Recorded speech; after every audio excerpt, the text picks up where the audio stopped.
Hi, and welcome to Watch It Played. My name is Rodney Smith, and in this video, we're going to learn the 1 to 4 player game, Aqua, Biodiversity in the Oceans, designed by Dan and Tristan Halstad, and published by the Op in partnership with Sidekick Games, who helped sponsor this video.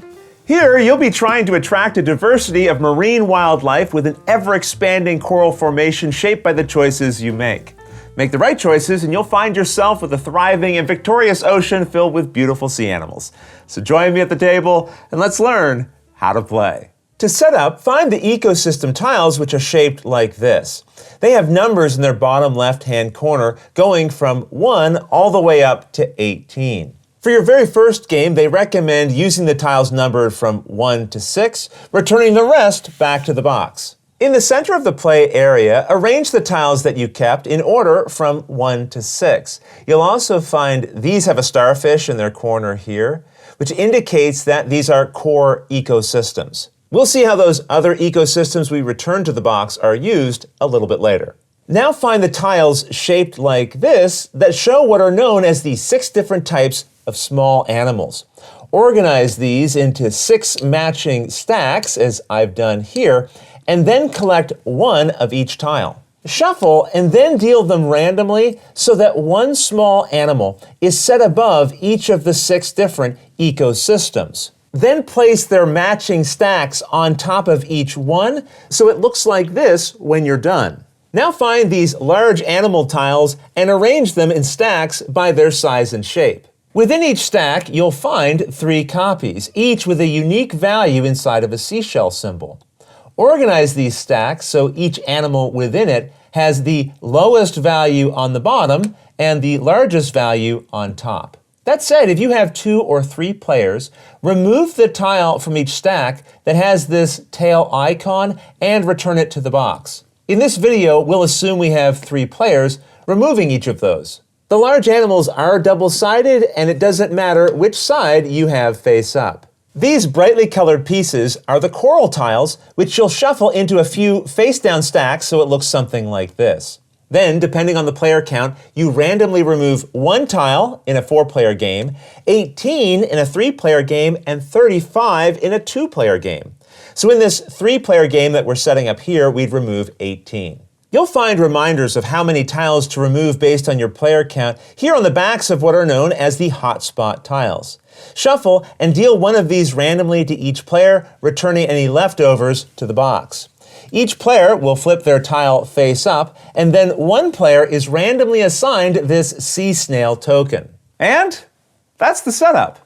We're first going to learn the rules for the core game, and then at the end of the video, I'll share the advanced and family rules and mention the solo game briefly. In Aqua, you and the other players will be growing coral reefs in front of yourselves in order to attract a variety of large and small marine life.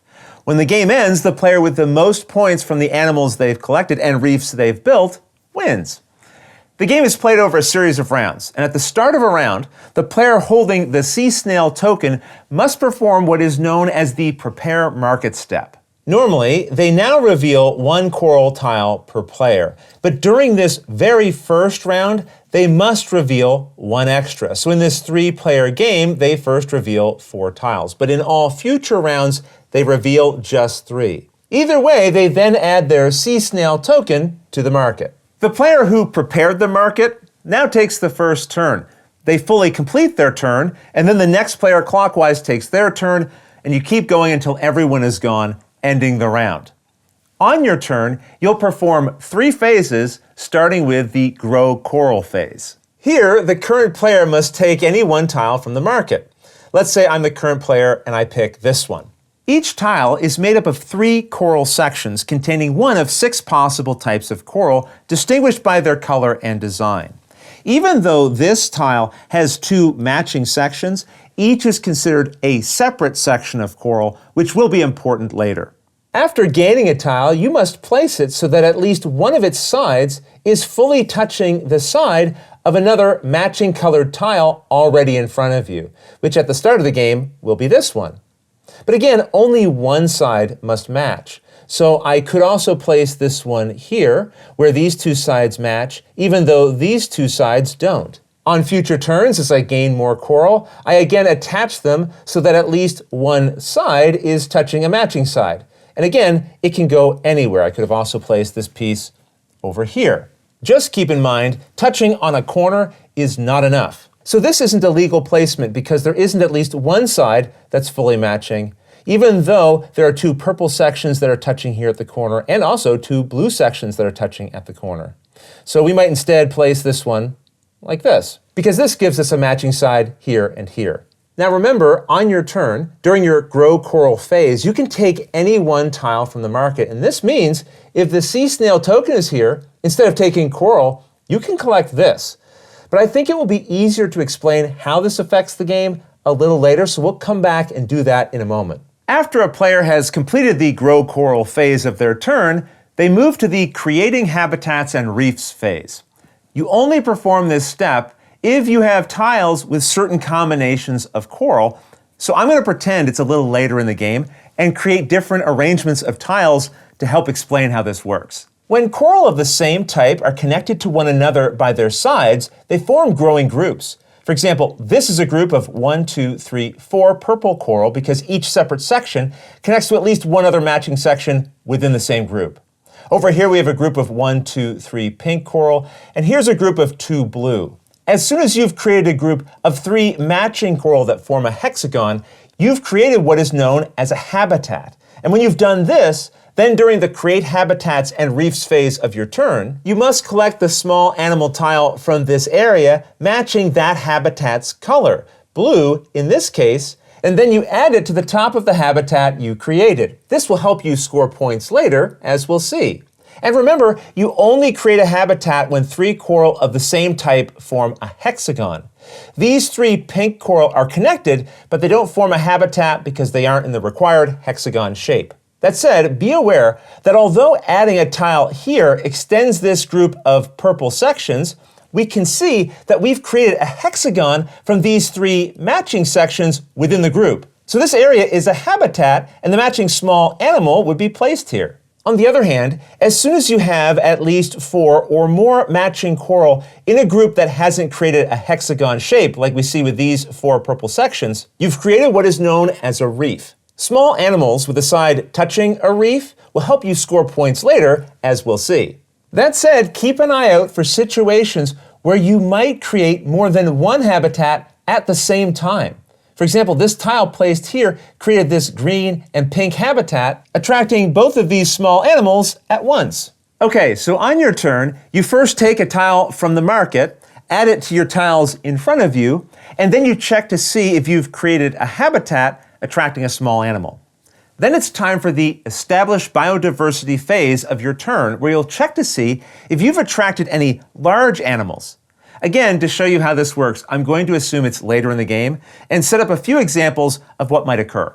After placing a small animal in the previous step of your turn, if it's touching a group of small animals that form the shape of any of the large animal tiles, you can attract that large animal if you choose to. Keep in mind, large animals are double-sided and can be flipped and rotated in any way to match the shape of a small animal group. The art showing on the different sides doesn't affect gameplay. Just keep in mind one other requirement. Every small animal a large animal covers must be different. A large animal wants biodiversity. It can't cover any duplicates. So these 2 would work to attract this animal, but these 3 couldn't attract this one because of the matching small animals here and here. And keep in mind, it's okay if the group of small animals is larger than the large animal you might want to put on top.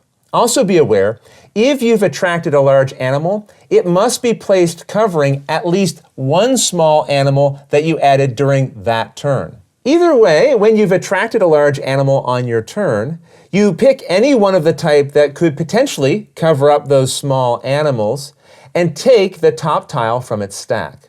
The tiles on top are worth more than the tiles underneath of them, as their values show. With your large animal, now cover the related small animals. So just to summarize, a large animal must cover at least one small animal you added this turn. It must have small animals completely under each of its sections, and each of those animals must be different. Just note, even if you've attracted a large animal, you don't have to take it. You could wait to continue to attract small animals until you've created a different group that would attract a different large animal. Also be aware, you can gain more than one large animal from the same stack during the game. And those are the 3 steps of a turn. Grow coral, create habitats and reefs, and establish biodiversity, which attracts large animals. Once a player has finished their turn, the next player in clockwise order takes their turn, and you keep going until everyone has gone, ending the round. However, there is a special situation that can occur when a player is taking a tile from the market that we need to go over. Remember, at the start of the round, the player who prepared the market also put their sea snail into it as well. And when a player is taking a tile from here, instead of collecting coral, they could take the sea snail instead. When you do this, 2 things happen. First, you have the sea snail, so next round you'll create the market and go first. But it also means during this round, your turn is skipped until everyone else has gone, and then you'll take your full turn for the round at the end. So let's say I was the first player for this round, and I had created the market and added my sea snail there. I go first, and let's say I decide to take my turn as normal, collecting coral and completing the rest of my turn. When I'm done, let's say the next player decides to take the sea snail. They don't do anything else, and we jump right to the next player who takes their full turn as normal. Now that we've gone around the table once, we check to see if someone took the sea snail. If so, that player now takes their full turn, taking a coral and finishing the rest of their turn. So, there. Just be aware, if no one takes the sea snail during a round, then the last player to take a turn automatically claims it at the end of their turn. And that's how a round works. Once everyone has taken a turn, then the round ends, and the next one begins with the player who's holding the sea snail, who will then prepare the market. Remember, during the first round, the market gained 1 new tile per player, plus 1 extra. But in all future rounds, you'll have 1 leftover tile in the market from the previous round. So you prepare the market in all future rounds by drawing just 1 new tile per player, 3 in this case. And of course, don't forget to add in the sea snail. After 17 rounds, there won't be enough tiles to refill the market, so the game just ends. You then use the included score pad to calculate everyone's score from the tiles they have in front of themselves. First, add up all of the points found on the large animals you attracted, which are the values shown inside of these shell symbols. You then set aside, but keep these large animals nearby to help you with the rest of the scoring, which next means you need to total the points showing on all of the small animals that you attracted. So in this case, we had several. After, look at each of your reefs. Remember, these are the groups of 4 or more connected matching coral sections. A reef scores the points showing on every small animal touching at least one of its sides. Touching on just a point or corner doesn't count. So this reef here would earn 2 plus 2. This blue reef here would earn 2 plus 3 plus 3. You'll notice that means this small animal was actually scored 3 times. First, for just being in your ecosystem at all, but then again for being next to this reef, and again for being next to this reef. Finally, you score the ecosystems you created, which are based on these 6 tiles we put into play during the setup.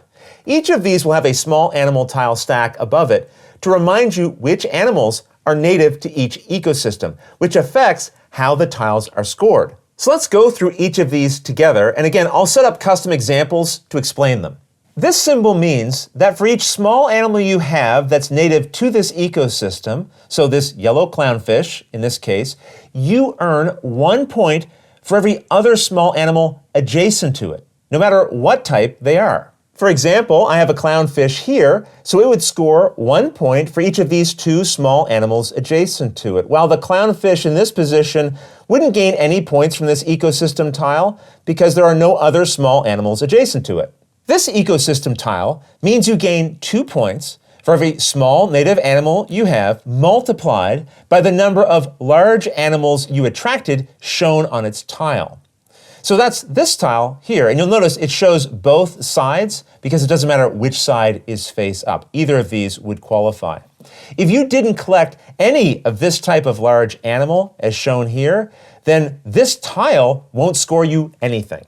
As an example, if you had this small animal paired with this ecosystem tile, then you would first count up how many of these small animals you have in your own ecosystem, 1, 2, 3 in this case, and multiply that by the number of these large animals you attracted, 1, 2, and multiply that by the number of points shown here. So that's 3 multiplied by 2 multiplied by 2, which would give you a total of 12 points. All the remaining ecosystems work the same way, except you score their value of points for each of the related native small animals you have multiplied by the number of related large animals it shows that you collected. If you're curious, the symbols in the top left-hand corner of these tiles indicate if it's a local ecosystem or a global ecosystem.